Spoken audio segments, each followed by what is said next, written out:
A galerinha do Hermano José, boa tarde, tudo bem com vocês? Vamos aqui com mais uma videoaula. Hoje nós vamos tratar de modernismo no Brasil, vamos na verdade fazer uma revisão desse conteúdo. Modernismo no Brasil é um dos tópicos mais cobrados pela banca do Enem e eu sei que vocês estão se preparando muito para essa prova no final do ano, então vamos lá. Vamos acompanhar agora o slide e as nossas explicações, tá? Pessoal, o modernismo, ele foi um movimento cultural, artístico e literário da primeira metade do século XX. Esse movimento, ele surge num momento de insatisfação política no Brasil, causada pelo aumento da inflação, o que fazia aumentar a crise entre os brasileiros, tá? Vamos aqui ver um pouquinho do contexto histórico desse momento, né? Em 1929 ocorreu a quebra da Bolsa de Valores de Nova York, o que ocasionou aqui no Brasil uma crise cafeeira, né? O preço do café despencou, causando grandes problemas à sociedade da época. Houve também a ascensão do nazifascismo, o combate ao socialismo.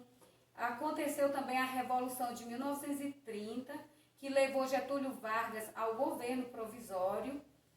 Em 1937, inicia-se a ditadura militar no Brasil e de 1939 a 1945, a sociedade mundial vai viver a Segunda Guerra Mundial, onde vai acontecer a bomba atômica lançada sobre as cidades de Hiroshima e Nagasaki. Vamos aqui para as características desse movimento literário, não é? A busca do original, do polêmico, o nacionalismo em suas múltiplas facetas. Aqui nós vamos ver agora uma arte voltada para o verdadeiro nacionalismo, agora diferente daquele momento do romantismo, que também foi nacionalista, mas era um nacionalismo ufânico, idealizado. Aqui não, nós vamos ver homens e mulheres artistas que vão buscar a identidade nacional propriamente dita, não é? Nós vamos ter aqui também a volta às origens e a valorização do índio verdadeiramente brasileiro, tá? A língua brasileira vai ser valorizada dentro deste movimento pelo povo nas ruas, é uma língua agora mais próxima da fala cotidiana do povo brasileiro. Nós vamos ter aqui a presença das paródias, que são a tentativa de repensar a história e a literatura brasileira.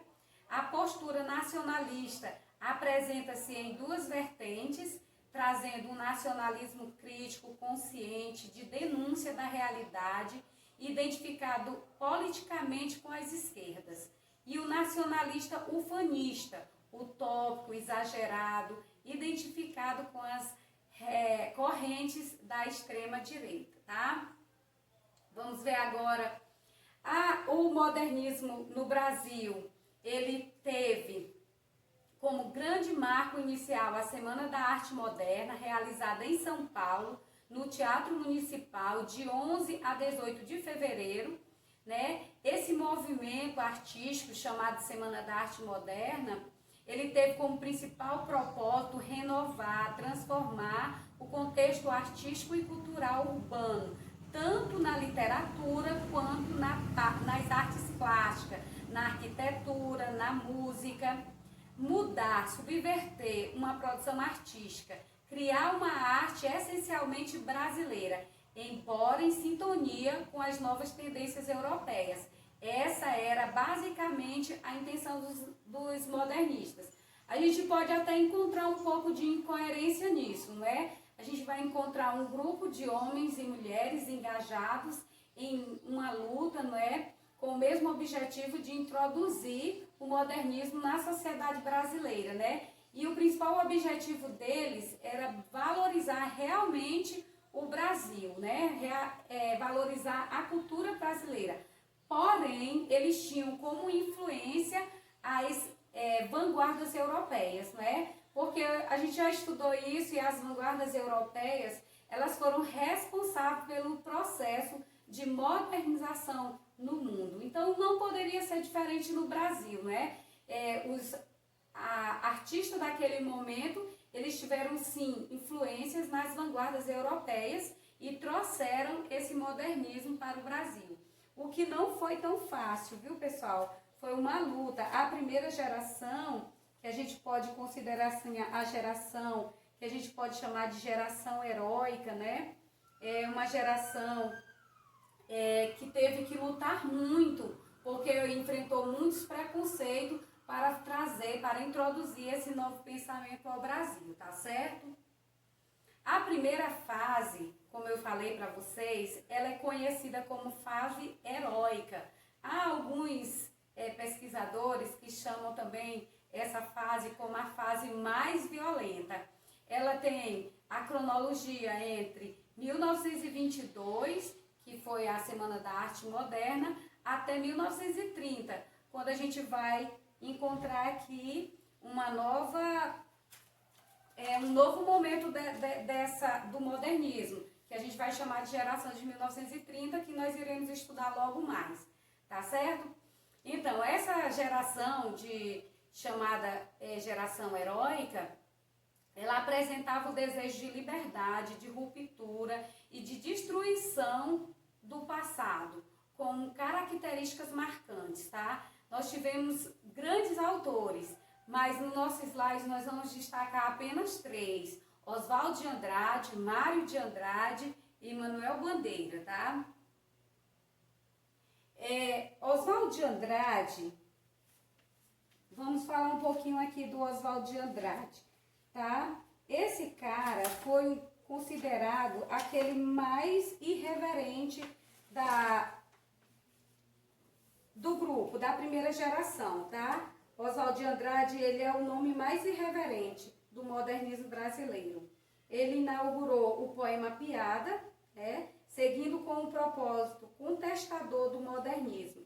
Ele resumiu com humor e a crítica e as estéticas anteriores, que pregava maior rigor formal e uma visão idealizada do Brasil. Por meio do riso, esse tipo de poema, marcado pela concisão, conduz o leitor a uma reflexão a respeito do tema proposto. Olha, Oswald de Andrade, ele introduziu no Brasil o que nós chamamos de poema piada, tá? Ele escreveu muitas paródias com relação a outros movimentos literários brasileiros, mas ele sempre trazia um questionamento, uma crítica impregnada nos seus poemas, tá?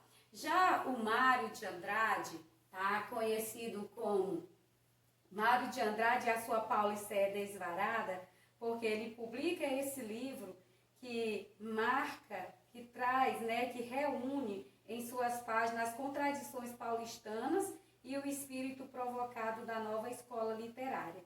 Na poesia de Mário de Andrade, São Paulo surgiu ainda marcada pelo provinciano, cujas características maior era a influência da cultura europeia. Então, através deste livro, que tem como título A Paulicéia Desvairada, Mário de Andrade ele criticava o comportamento dos brasileiros que copiavam algumas culturas da Europa, tá? Era um país que estava em ascensão naquele momento. O Brasil, apesar de ser ainda muito agrário, mas era um país que estava em crescimento. Inclusive São Paulo, neste momento, ele estava vivendo uma grande evolução, mas as pessoas ainda estavam muito presas à cultura europeia. Então, Mário de Andrade, ele escreve a Paulicéia Desvairada, criticando o comportamento do povo brasileiro daquele momento. Uma das suas grandes obras também, que nós não podemos esquecer, que é uma obra também sempre cobrada no Enem, é Macunaíma. Macunaíma é um repertório do folclore brasileiro. Ele vem fazendo uma vasta pesquisa desse folclore. Ele faz uma pesquisa de norte a sul do país sobre os costumes, tradição do povo brasileiro e acaba escrevendo esse livro, cujo protagonista, Macunaíma, é considerado um herói de uma tribo amazônica. E a gente conhece esse herói, Macunaíma, como o herói às avessas, né? Ele vem representando aqui a figura do índio, mas agora não mais o índio idealizado de José de Alencar, de Gonçalves Dias. Agora ele vem trazendo um índio verdadeiramente brasileiro, com suas mazelas, com suas tradições, com o que há de verdade no povo brasileiro, tá? Esse livro, Macunaíma, ele é tão extenso e cheio de tradições brasileiras que é difícil a gente definir o gênero desse livro. Portanto, ele ficou conhecido como uma rapsódia, né, por ter uma composição de temas livres, de temas populares, tá? É a nossa rapsódia brasileira. Sempre o Enem gosta de estar explorando o livro de Macunaíma. Vale a pena a gente tirar um tempinho e dar uma estudada. E por último, né, desse vídeo, a gente vai ver um pouquinho da obra de Manuel Bandeira.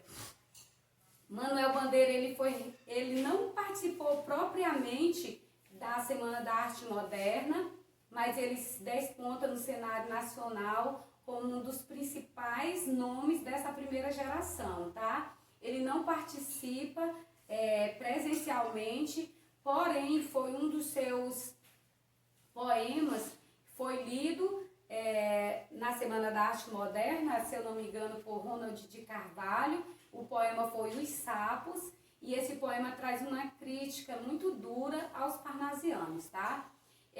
O Manuel Bandeira, nos seus poemas, ele se difere um pouco dos outros, porque nós vamos perceber que há a presença de um lirismo poético, né? E ele quase não aborda totalmente as características, essa violência da primeira geração.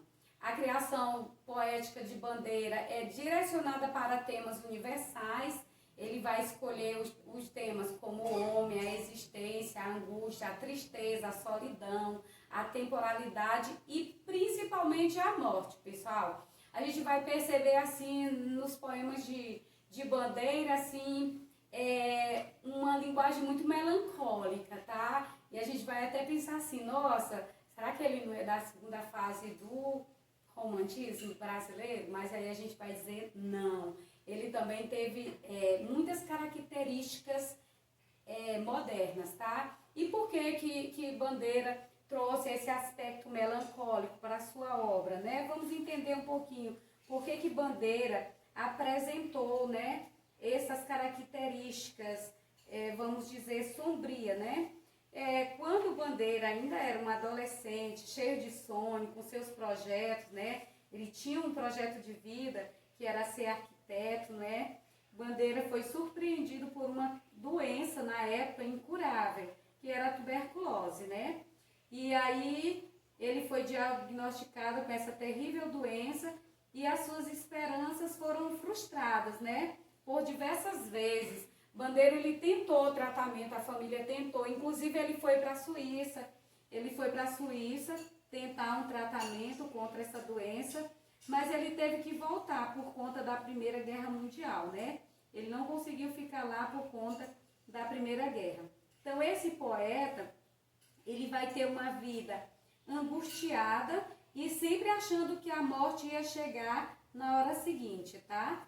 Sempre o Bandeira passou uma vida inteira achando que ele morreria logo na manhã seguinte. E isso não aconteceu, pessoal. O Bandeira, ele apenas teve uma vida totalmente solitária por conta daquela doença, que na época não tinha cura, e acabou fazendo dele um homem solitário, tá? Mas aí quando a gente olha para o lado moderno, né, a gente vai ver que ele também utilizou uma linguagem muito próxima da linguagem cotidiana, tá? Ele aboliu os versos rimados, metrificados, e a sua poesia se apresentava como versos brancos, tá? Não, ele deixou de usar as rimas, ele usava os versos livres, tá? Tudo isso é característica da primeira geração modernista brasileira. E o Bandeira fez isso com com muita maestria, né? Com muita simplicidade, ele apresentou muitas características modernas.